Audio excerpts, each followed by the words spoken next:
Hello and welcome all of you to Unacademy, a place where you can crack your toughest of examinations with top educators, quality content, and not to forget the great learning experience. And with Unacademy, you can access unlimited live and recorded courses from India's best educators. Therefore, here I welcome all of you to crack your 9th and 10th examinations with us with Unacademy. But first, let me introduce myself. I am Tasneem Ahmed and I have completed my Master's and MPhil in English. I have also been certified in TESOL. I have also trained 1,000 plus students and I have 8 years of professional teaching experience. Therefore, be rest assured you are in good hands. In this video, we will be learning about pronouns and the types that we have. But before I take you through the pronouns and the types, let me tell you a little more about Unacademy and what you can expect at Unacademy. Well, for starters, you have daily live classes where you can chat with the educator, engage in discussions, ask your doubts right then and there, and answer polls all while the class is going on. It will give you the experience of live class. And then you will have live test and quiz where you can evaluate your preparation. And then you have structured courses, not just on English, but also for all the other subjects that you are expecting help for. You have structured courses and then you get unlimited access. That is, one subscription gets you access to all our live and recorded courses to watch from the comfort of any of your devices anytime you want. That is, once you become the subscriber.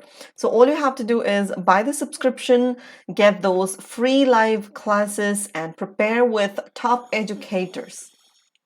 And also get the access to all the other comprehensive syllabus like mathematics, social science, Hindi, science, and English, of course.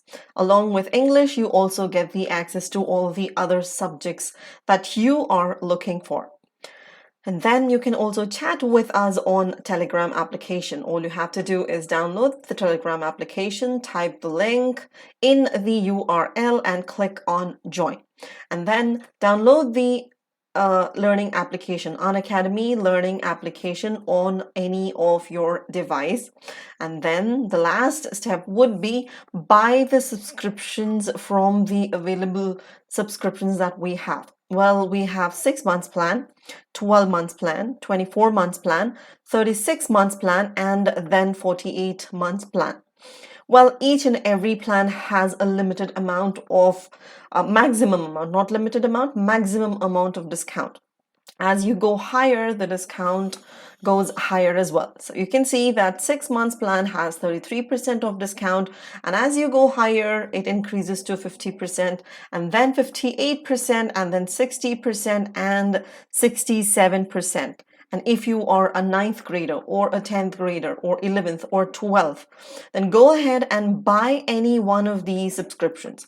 I would either vouch for 12 months or 48 months. Go with a 12-month subscription and see how this works out for you with the 50% discount.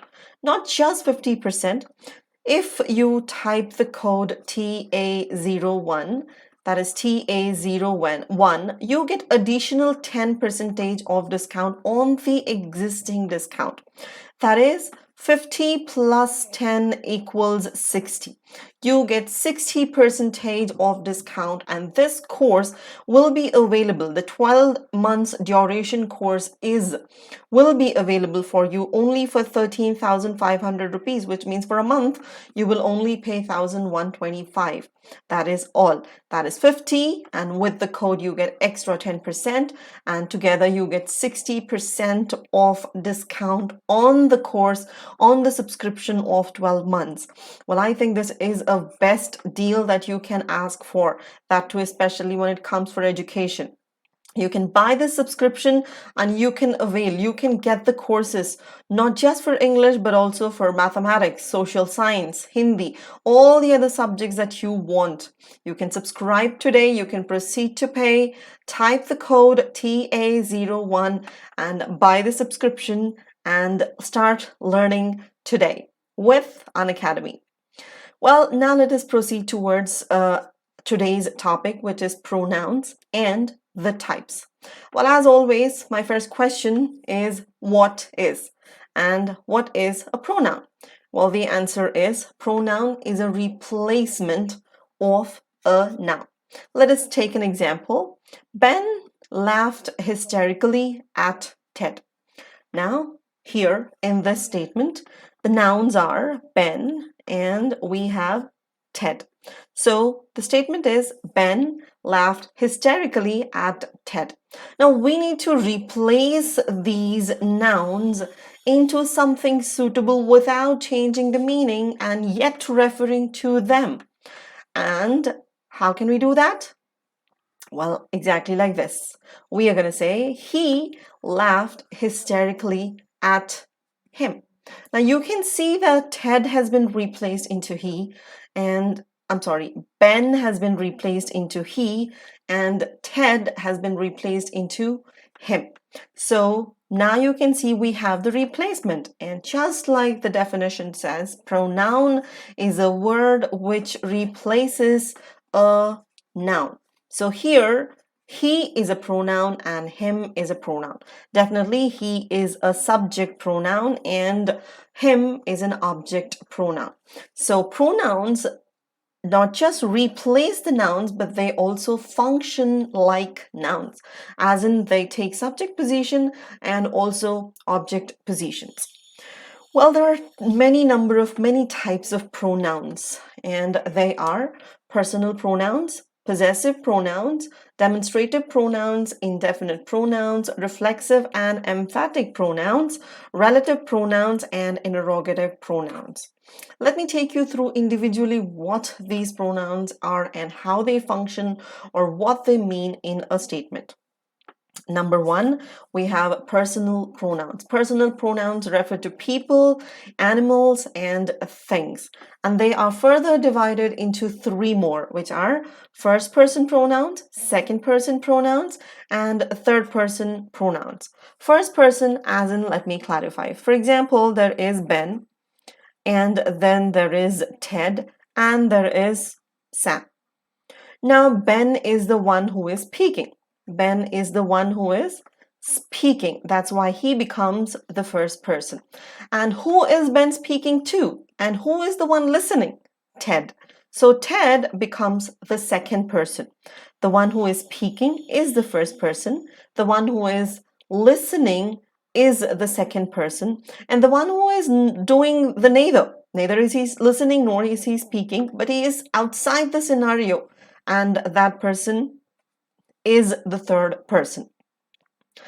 There are many number of pronouns. Well, personal pronouns, like I told you, are divided into first, second, and third. And they are further divided into singular and plural. And again, further divided into subjective case and objective case. Subjective case is nothing but subjects, the subject position that we referred earlier, subject position, and objective case is nothing but object position. So they are further divided into these many. Number one, singular subject, first person is I, and plural, first person plural subjective case is we. Well, first person singular objective case is me, and then first person plural objective case is us. Well, you remains intact in all the positions, be it in singular, plural, or subjective case or objective case, you always remains the same. There is no other word besides you. And then we have the third person. Third person is somebody who we are referring to, somebody else who is not in the present scenario, who is neither speaking nor listening. And those pronouns are in singular, that too in subjective case, we have he, she, and it. And then singular objective case, we have him, her, and it again. And then plural, in third person, plural, that is in subjective case, we have they, and then in objective case, we have them. Let me take you through the examples to make you this concept clear. Like I told you, first person is the one who is speaking. And we have I in singular, we in plural, me in objective case, in singular and us in plural in objective case. These are subjects and these are objects. Let us see how we can use that in a statement. Focus on this subjective case and objective case. The example that I have given over here is I drive to my workplace every day. And here the subjective case is I. So I is your pronoun, singular pronoun, and also subject pronoun. And this is again referring to person. Therefore, I drive to my workplace every day. So I as in I'm referring to myself, pointing towards myself, I. Now, the same way, the plural usage of I is we. We as in together, all of us. We drive to work every day. In plural, subject, and it is first person as in we. In objective case, that is in object's position, we have me, like this. She told me that she would be late. Well, what is a subject? Subject is the one who receives the action, right? So if she is the subject who is doing the action, then me is the object who is receiving the action. So me referring to the first person as in pointing towards myself, it becomes your first person singular object pronoun. In next sentence, we have the same reference of me, which is Emily forced me to work all week on the project. Emily, subject, who's receiving the action? Me, forced me to work all week on the project. So that is there. And then we have the plural usage of the object, which is us, like this. They warned us about the repercussions.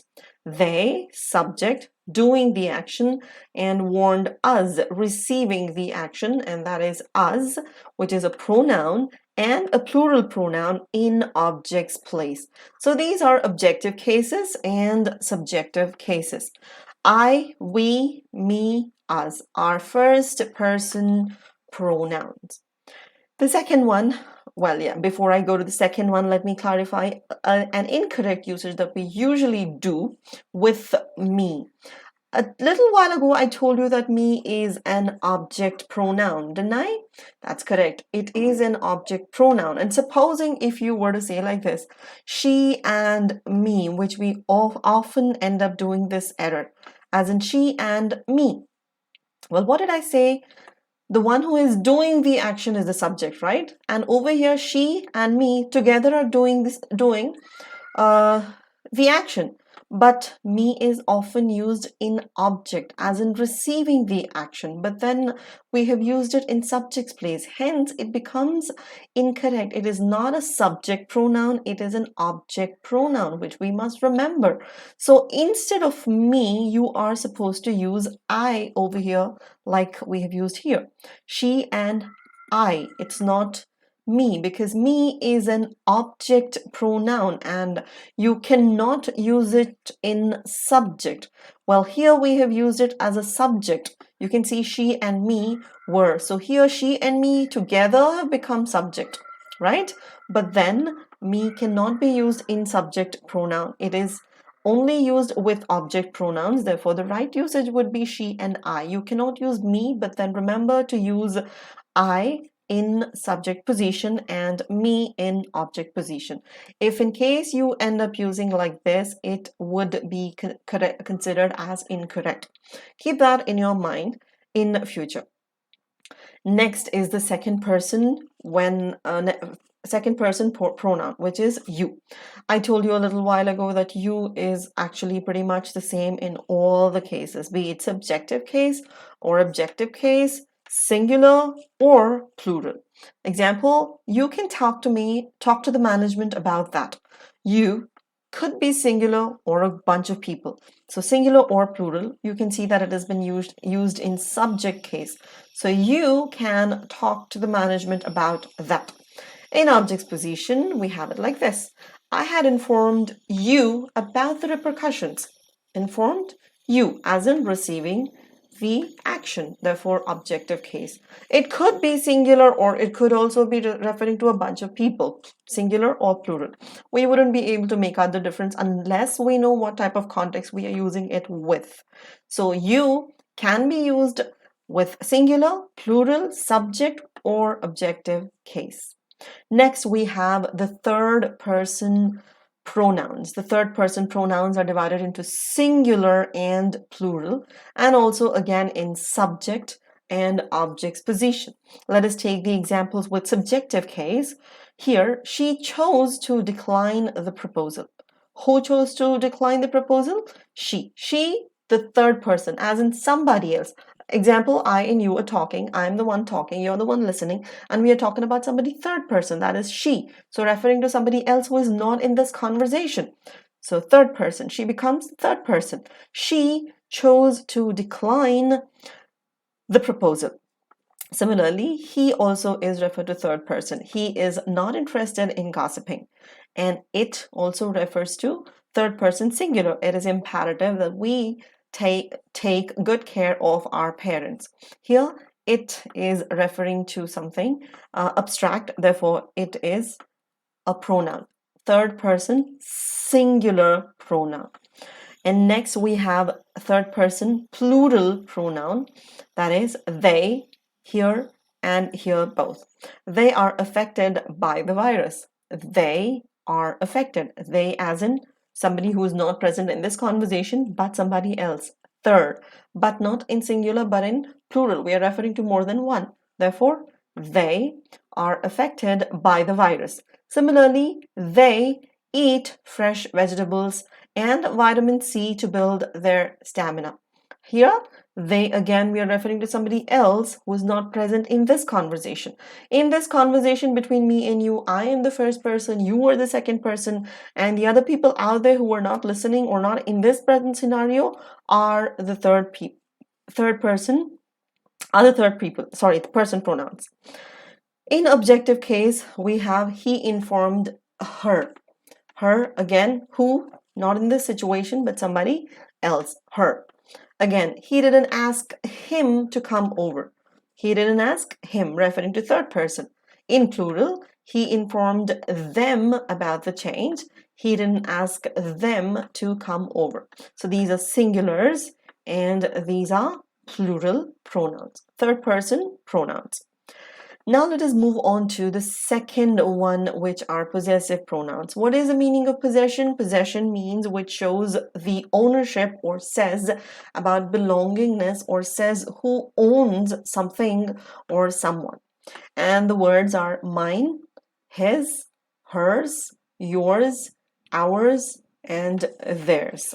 Notice mine, his, hers, yours, ours, and theirs. Let us take a few examples to clarify this concept. This book is hers. If you are referring to that to a girl, you would say hers.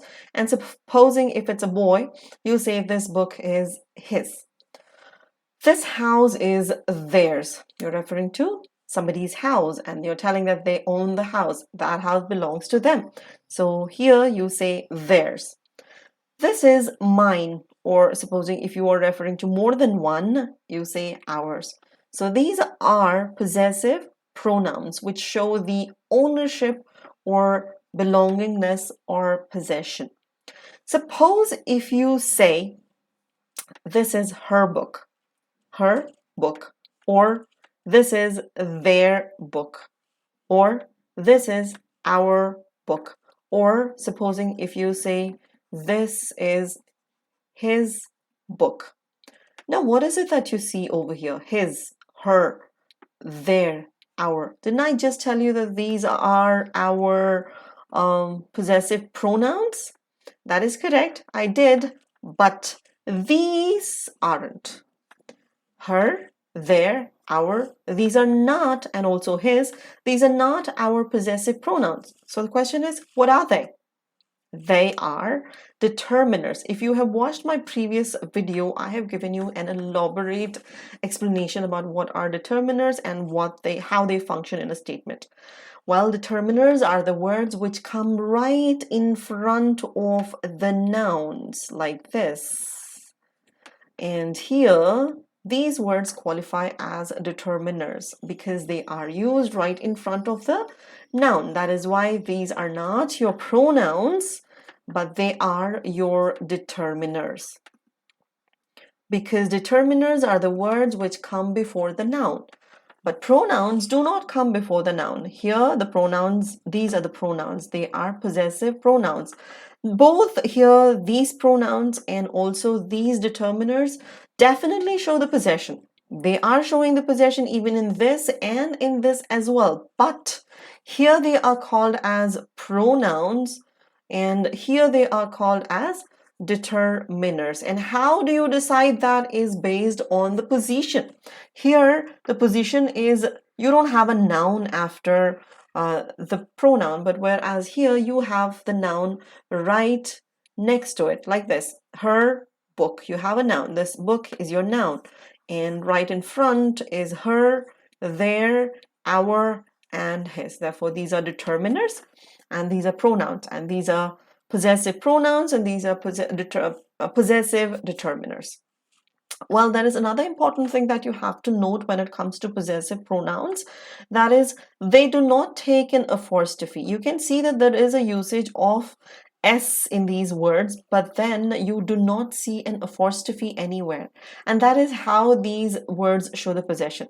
Well, apostrophe, if you remember, I have also created a video based on apostrophe. If you haven't watched it, if you want to know more about that, please go and watch that video. But let me also give you a little information here. Apostrophe is nothing but this punctuation mark along with the letter yes. And here you can see hers, yours, ours, theirs. And what's the function of an apostrophe? Definitely to show possession. But here you are not going to use that because they are already possessive pronouns, already showing the possession. Therefore, you do not use the apostrophe here at all. So these are possessive pronouns and these are possessive determiners. Remember that. The next one that we have is the demonstrative pronoun. Demonstrative pronoun is nothing but the words like this, that, these, those, and such. As in a statement, they actually point out, as in this or that or these or those, pointing out, literally pointing out towards the objects or people we are referring to. And they are called as demonstrative pronouns. And examples are, this is the book I was looking for. Which one? This one right here in front of me, which I am pointing at. This is the book I was looking for. This. These are my scores. These are my scores.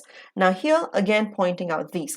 Well, one thing that you can notice about this and these is that they refer to things which are closer in time and space. They refer to things which are closer, and this is singular and these is plural.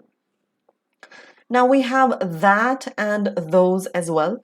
Well, that also points out as in that, and again those as in those. That is singular, whereas those is plural. And that shows that and those are used to refer things which are far away in time and space. So these are demonstrative pronouns. We have another one which is such, and let us take the example. People are now scared to socialize. Such is the reality of 2020. As in, again, pointing out, such is the reality of 2020. Therefore, such again functions like demonstrative pronouns. Demonstrative as in words which point out towards something or someone. Again, to qualify this as your pronoun, there should be no noun over here, just like I told you.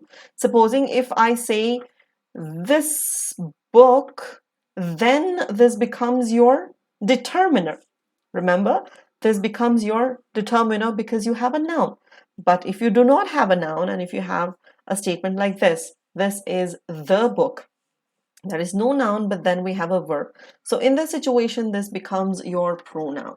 So this book, This becomes your determiner. Similarly, if you say these books, then that becomes your determiner. If you say that book or those books, these words automatically become determiners. But then again, here, as you do not have a noun next to it, these are your demonstrative pronouns. And the next is the interrogative pronouns. Interrogative pronouns are nothing but words like what, which, who, whom, and whose. All are WH words. They are called as WH words like what, which, who, whom, or whose. And the examples are, what is the situation at the moment? What is the situation? Now here we expect a response. So the one that replaces is our pronoun. Which is the main point here for us to remember? Which is your pronoun. Who is with him? Again, who is your pronoun. To whom should we address this to? Again, whom is your pronoun. Whose is this is your pronoun. So these are interrogative because they are expecting answers in return, and the answers are pretty much nouns. Therefore, anything that replaces a noun is your pronoun. That's correct. And here, what, which, who, whom, and whose are replacing the nouns. Therefore, they are interrogative pronouns asking answers in response. But do not confuse these as well with determiners like what name, which car, whose pen. Remember what I told you when you have a noun like this. It is not your pronoun, but it is your determiner. So if you have, in one word, what I'm saying is if you have a noun following after the words, then it is your determiner. And if you do not have a noun, then it is no doubt your pronoun. These are important things that you have to understand. Next is the indefinite pronoun. Indefinite pronouns are those which specify unknown. The word itself says indefinite, as in not sure, as if unknown, non-specific. It refers to unknown people or unknown things. They don't say who or what exactly, but randomly mention someone or something. They are divided into singular, plural, and there are a few which actually function as both singular and plural. Let me take you through what those are. Singular pronouns, singular indefinite pronouns are each one, everyone, everything, someone, something, none, one, anybody, everybody, somebody, nobody, either, neither, little, less. These are singular pronouns. And then you have plural indefinite pronouns like many, most, several, both, few, others, and more. These are plural. Well, obviously with these singular pronouns, you take singular verb, and here you take plural verb, no doubt. But there are a few pronouns which actually function based upon the context that you are trying to say. They sometimes function as singular, and sometimes they function as plural, which are more, none, more, okay, that's repeated, so we'll strike that off. All, any, some, most. So these function like singular and plural both. Let me clarify this concept with a few examples. Let us first analyze the singular indefinite pronouns, which are like this. Anyone or anybody can participate at the fiesta. Now, who exactly? Anyone or anybody. We don't know exactly who. We're not pointing out, we're not saying this one person can, but then we're saying anybody or anyone. So it's not definite, it is indefinite. Again, replacing the noun, therefore it is your pronoun. None were aware about his absence. None were aware about his absence. Therefore, who was aware? None. We don't know who exactly. Therefore, your indefinite pronoun. Again, singular indefinite pronoun. Each one should give it in writing. Each one should give it in writing. Each one. Who? Well, each one. Exactly who? Not sure, but then each one. Therefore, this is your singular indefinite pronoun. Neither is an acceptable choice. Which one? Neither. Could be this, not sure exactly which one. Anything could be. So neither is your singular indefinite pronoun, and similarly either is fine, either is your singular indefinite pronoun. Everything was just in vain. What was in vain? Everything. What exactly? Well, I'm not sure what exactly, but everything. Not sure. Indefinite. That is why this is your singular indefinite pronoun. Similarly, little did I know that she is not coming. Little again qualifies as your singular indefinite pronoun. I didn't think much before I said it out loud. Much. Again, much is your singular indefinite pronoun.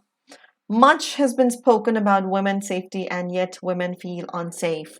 Much. What is spoken? Much. What exactly? Well, I don't know what exactly, but then much has been spoken. Indefinite again, singular again, and pronoun again. Therefore, singular indefinite pronoun.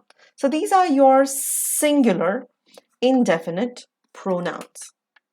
Let us now move on to plural indefinite pronouns, which are words like many, several, both, few, and others. Let us take these in context. Many attended the party. Many attended. Who? How many? Who again? Well, many, I don't know who exactly, but then there were many. Again, we are referring to a bunch over here, not somebody in singularity, but then in a bunch. Therefore, this becomes plural. Who exactly? I don't know who exactly, not sure. Therefore, indefinite. Replacing the noun, therefore pronoun. Therefore, it becomes your plural indefinite pronoun. So many attended the party. Several have declared their hatred towards violence. Several. How many? Well, quite a few. Many. So several, plural, indefinite, not exactly sure who, therefore indefinite. Replacing the noun, therefore pronoun. Plural, indefinite pronoun. Similarly, both are spelling those words correctly. Both, who exactly? Both, not this one. Cannot say this or that, but both of them. Therefore, plural, indefinite pronoun. Few, again referring to a bunch, therefore plural indefinite pronoun. And others also referring to in plural indefinite pronoun. Well, there is something that is pretty confusing. If you have watched my previous video, which was on determiners, I had actually told you that these are determiners, right? Which answer the question many, how many, and how much. That is correct. But again, here they definitely answer the question how many and how much. Yes, of course, I won't deny that. But they are not used in front of a noun. Remember, what's the condition for a word to qualify as a determiner? There should be a noun. Many people. So many people. People is your noun. Therefore, many becomes your determiner. But here it is definitely qualifying, definitely specifying about how many, but it is not in front of a noun. Therefore, it becomes your plural indefinite pronoun. Similarly, several is also an indefinite pronoun and not your determiner unless you have several people. When you have a noun, this is your noun. In this scenario, several becomes a noun. And similarly, both and few are also not determiners, but then answer the question how many or how much. But again, here you do not have a noun that is following, right? Therefore, it is your pronoun. Same is with with others as well. So you got to be careful in judging whether a word is a pronoun or a determiner. Well, simply put, determiner takes a noun and pronoun doesn't. Pronoun actually replaces a noun, but determiner is actually following a noun. Therefore, that's the difference. Keep that in your mind. So these are plural indefinite pronouns that we discussed, which are many, several, both, few, and others. Few think it's all right to be opinionated, whereas others think it's not. So others and few. Now let us take a look at those pronouns which actually function as singular and plural, both depending upon the context. Like, supposing if I say all is your pronoun over here. All is your pronoun. So all of the cheese was eaten. Now cheese is a singular countable noun, so we are referring this here as singular. All of the cheese was eaten. Next, again, when we say all of the apples, apples are obviously plural and we are referring this in plural context. But the pronoun that we have used is pretty much similar, right? All of, all of. But here the noun is singular and here it is plural. So this says that all can be used with both in singularity and also in plural usage. The next one we have is, are any of these apples edible? Apples, plural. And here in this statement, is any of these cheese edible? Here, singular. But the word is, the pronoun is any.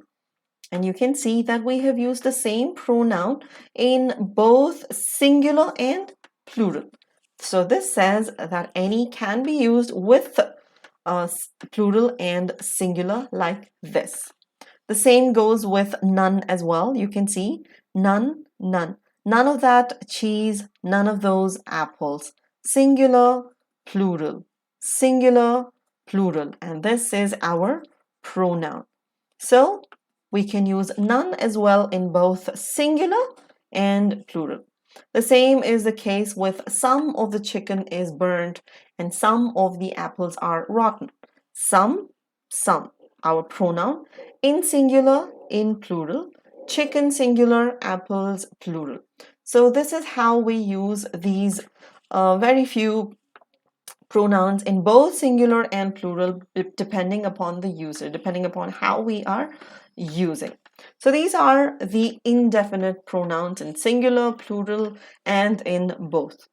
The next one that we have is the reflexive pronouns. Reflexive pronouns are words with end with self, like myself, herself, yourself. These are singular pronouns. And then we have themselves, ourselves, and yourselves in plural, which are used after the verb. Focus on this, which are used after the verb to show the action reflected back on the subject. Well, let me clarify that with an example. Let us take this. She spoke to herself every day. What did she do? She spoke to herself. So this answers the question, to whom? To whom did she speak? To herself. So the action is speaking and she spoke to whom? Herself. So here the action is actually reflecting back on the same person. It is not actually focused towards somebody else, but then it is reflected back to herself. Well, she spoke to whom? To herself, and here this is in your object's place. Focus on this. Remember, it answers the question to whom. It is in object's place, and number 3, it reflects the action back to the subject like this. She spoke to whom? Herself, reflecting back. Similarly, they often asked themselves the same question. They often asked what to whom? To whom? To themselves, reflecting back to themselves, upon them, back on them, not to somebody else. It's not going outside, focused in different directions, but it is reflecting back. What is it? What is a reflection? I suppose you know the meaning of reflection, as in showing the same thing back to us. So it is reflecting back on the subject. Similarly, I tell myself every day not to give up. I tell whom? I tell myself. I don't say that to others. I say that to myself. Again, reflecting back. He talks to himself in his dreams. He talks to whom? Himself, reflecting back upon the subject. So here, reflexive pronouns are those which reflect back on the subject, like this: herself, themselves, and myself, and himself. But another 2 different factors that you have to focus besides the reflection factor is that it answers the question to whom, and it is in your object's place. So these are called reflexive pronouns. Remember this. Now let us go to the next one, which are emphatic pronouns. Emphatic pronouns and reflexive pronouns are lookalikes, meaning they are same. Himself, herself, myself, yourself, themselves, ourselves. These are reflexive, sorry, emphatic. But then just a few seconds ago, we learned that these are reflexive pronouns, right? That is correct. But emphatic pronouns also look the same. But the only difference between reflexive and emphatic is the usage or how they function in a statement. While reflexive pronouns reflects back upon the subject, whereas emphatic pronouns emphasize or stress on the subject, like this. She herself came up with that plan. Well, what is it saying? She herself, as in, oh my God, she did it herself. Nobody helped her. She did it herself. So here, the word herself is stressing that she herself did it without anybody's help. It is stressing the subject, or it is emphasizing. Emphasizing as in giving importance. Giving importance.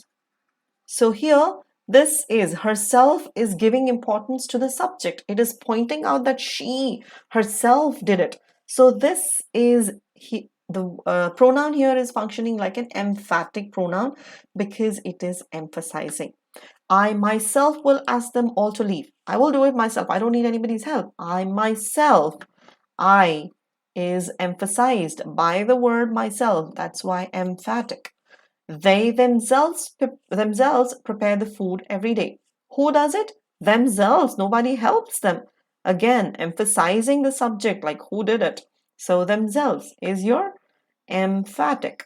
Similarly, he himself cleared all the dishes.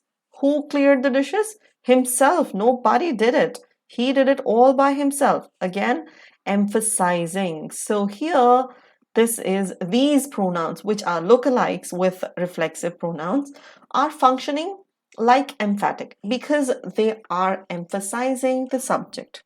Now, there are two more factors that you have to keep in your mind. Here, earlier I told you that reflexive pronoun in a previous slide comes after the verb, right?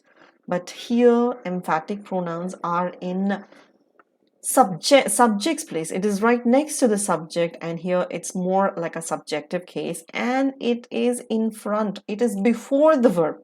Reflexive pronouns are after the verb, and emphatic pronouns are before the verb. Let us quickly take the difference between reflexive pronouns and emphatic pronouns. Well, for starters, they are lookalikes. It's not pretty easy to differentiate, but there are a few things that you have to keep in your mind.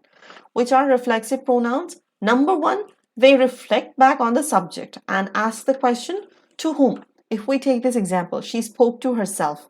Now the question, the first one is reflect back. She spoke to whom? The question, that is whom. To whom? To herself, as in the action is reflecting back upon the subject.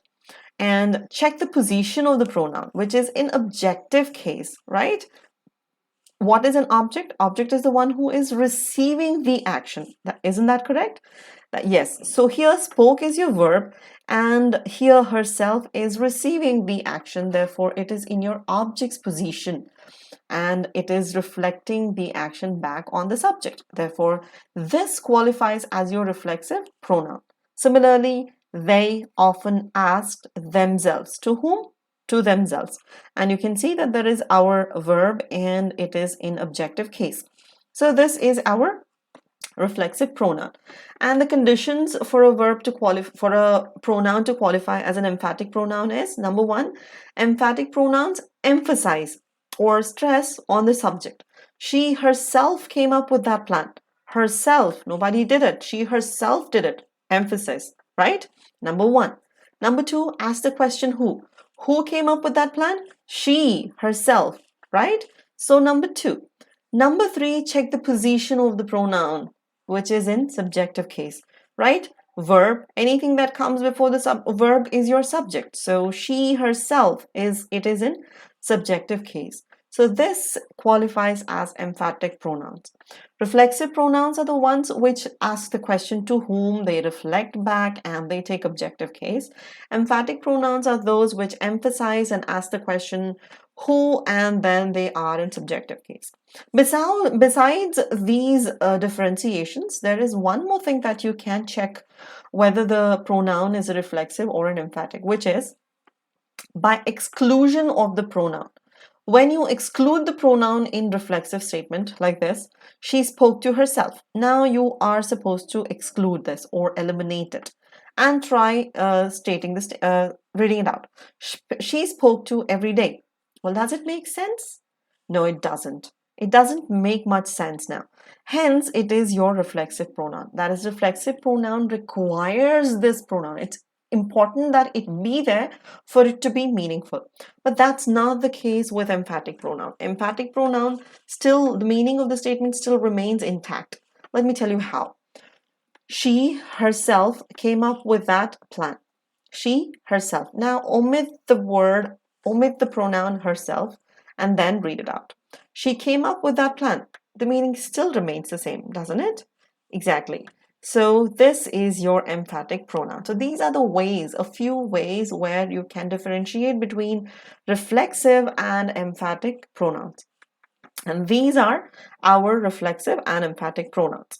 Now let us move on to the relative pronouns. And relative pronouns are nothing but the words like who, whom, which, where, whose, and also that. Well, does this ring a bell? Did we not just learn about these words a little while ago as something else? We learned these words as interrogative, right? That's correct. But here, they are going to be functioning as relative pronouns. I'm going to tell you how. These pronouns relate back to someone or something or refer to someone or something in a sentence. They also connect clauses and they describe the noun. They do not ask the question like the way interrogative pronouns do. Interrogative pronouns actually demand an answer in reply, but then the relative pronouns, the words which are pretty much the same like interrogative, which are lookalikes, but then they are not asking for information, but instead they are describing the noun, and they are called as relative pronouns. And let me give you the examples of, and let me tell you about the usage of who first. Who is used with people, mostly replacing the subjects, like the girl who took my bag is standing near the gate. Now let us analyze this. Who. The word who is describing or giving more information about the girl. The girl who took my bag is standing near the gate. The girl is standing near the gate. Well, who exactly is that girl? We don't know. We need a little more information. We need a little more description about it. And the word comes in, which is who, and describes with the clause, the girl who took my bag. This is a clause, and the word is your relative pronoun. So who, the girl who took my bag is standing near the gate. So who is your relative pronoun? It's not asking for an answer, but it is showing or describing the girl. The word is describing the girl. Similarly, Ronnie, who dropped me off yesterday, is here.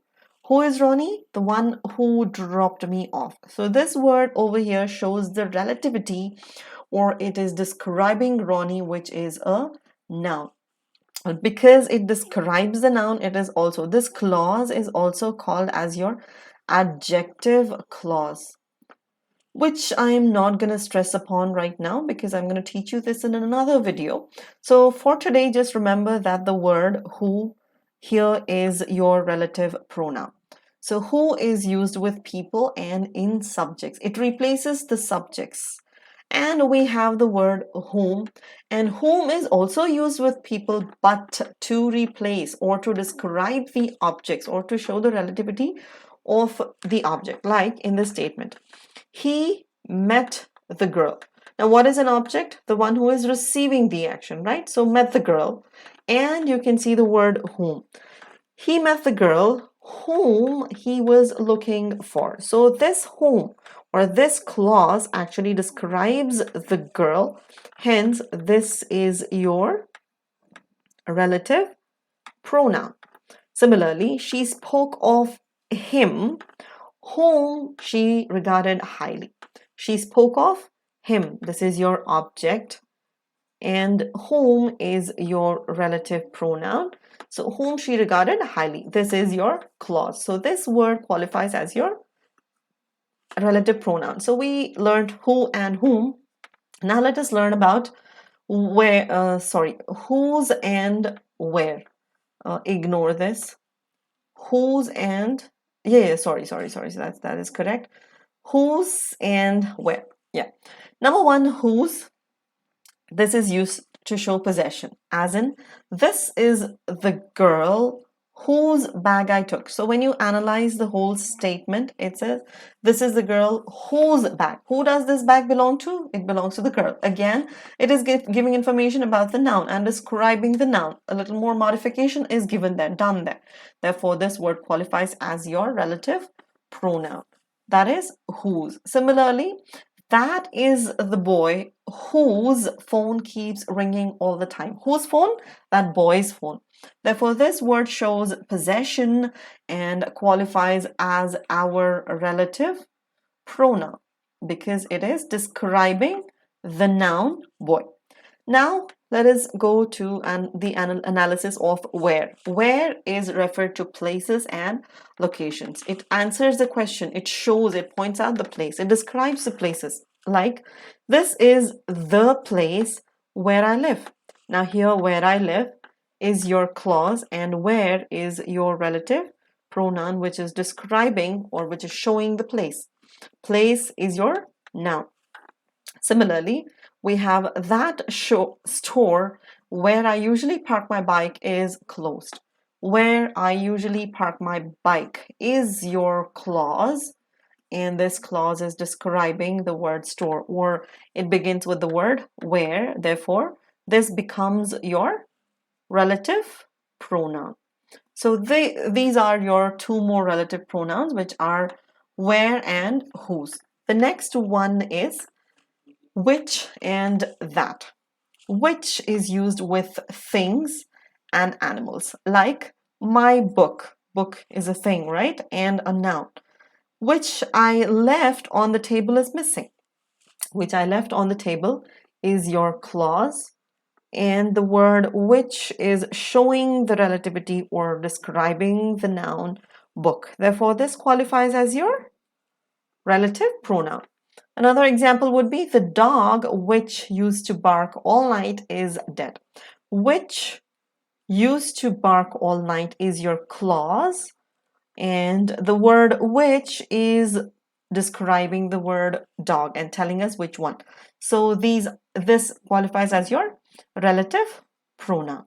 The next one that we have, or the last one that we have, is that, which is used with things, animals, and also with people. I'll tell you how. This is the dress that I want to buy. I want to buy. So this is the dress. This is your noun. And which dress?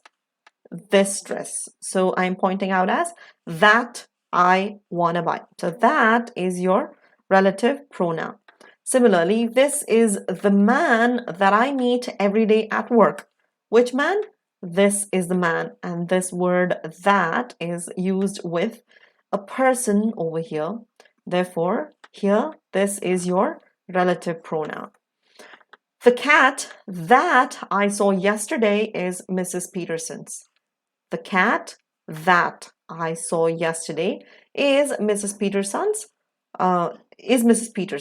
So the cat is your noun, and that is your relative pronoun. So these are the relative pronouns who, whom, where, whose, which, and that, which show the relativity or which show the relationship or which describes the nouns in a statement. These are called relative pronouns. Now let us take a quick recap before we wind up. What are pronouns? Pronouns are the replacements of noun. That's correct. Personal pronouns are now pronouns like words like I, you, we, us, he, she, it, and they. And then we have something called as demonstrative pronouns, words like this, that, these, those, and such. Remember, do not confuse these words with determiners, because determiners are the words which are used in front of nouns. Here, these are your pronouns, not your determiners. Similarly, we have indefinite pronouns like everyone, everything, all, some, few, someone, anyone, and many. And then we have possessive pronouns, which show possession, like his, hers, mine, ours, and theirs. Remember, to show possession, we haven't used the apostrophe over here. We are using the letter S without the apostrophe, which is not used. These are our possessive pronouns. Then we have the relative pronouns, which are words like which, who, whom, whose, that, and where. These actually describe the nouns. They do not question, but then they describe the nouns, or they give more information about the noun, and they show the relationship or the relativity. Then we have reflexive and emphatic pronouns, and these pronouns are pretty similar. They are lookalikes, and they are herself, yourself, ourself, himself, and themselves. They are called reflexive and emphatic based on their function they perform in a statement. Reflexive pronouns reflect back on the subject, whereas emphatic pronouns stress or they show the emphasis. And reflexive pronouns are in objective cases, whereas emphatic pronouns are in subjective cases. And then we have interrogative pronouns, which are look like relative pronouns, but then they ask an answer in response. They demand an answer, and the words are what, which, why, when, where, and whom. So these are the different types of pronouns that we have. Let us take a quick quiz, but the condition of this quiz is that you will leave the answers in the comments below. I'm not going to be asking the answers now, but then I will be expecting for your answers in the comment section below, and I will be responding to your questions there. So I would want to know if you have understood the concept very well or not, so that in case if I have to revise or in case I have to do it again, I will know. But if you have understood, then please go ahead and leave your comments below. Leave the answers below in the comment section. And the question number 1 is, what are demonstrative pronouns? Question number 2, what is the difference between interrogative pronouns and relative pronouns? And question number 3, is this a pronoun? Yes or no? Now you have to tell whether this is a pronoun or not. Number 4, name a few indefinite plural pronouns. Remember, plural pronouns. And then finally, state if herself is an emphatic pronoun or a reflexive pronoun in this given statement. She herself called off the party. So you have to state whether this is an emphatic pronoun or a reflexive pronoun. I want the answers in your comment section down below. I'll be waiting for your response. I'll be waiting for your comments, and then I will be answering you in the comment section. So do reply because I'm waiting. Well, thank you for watching this video, and like I said, do leave your comments below because I am waiting. Do not forget to subscribe. Do not forget to hit that bell icon. Most importantly, do not forget to type this code TA01 to get that extra 10% off discount on your subscription, which is used for cracking your CBSE 9th and 10th. So let's crack those tough exams. Let's crack CBSE 9th and 10th examination with Unacademy. Join our Telegram group for latest updates on our upcoming videos. Well, thank you very much and have a good day, all of you. See you again soon. Bye-bye.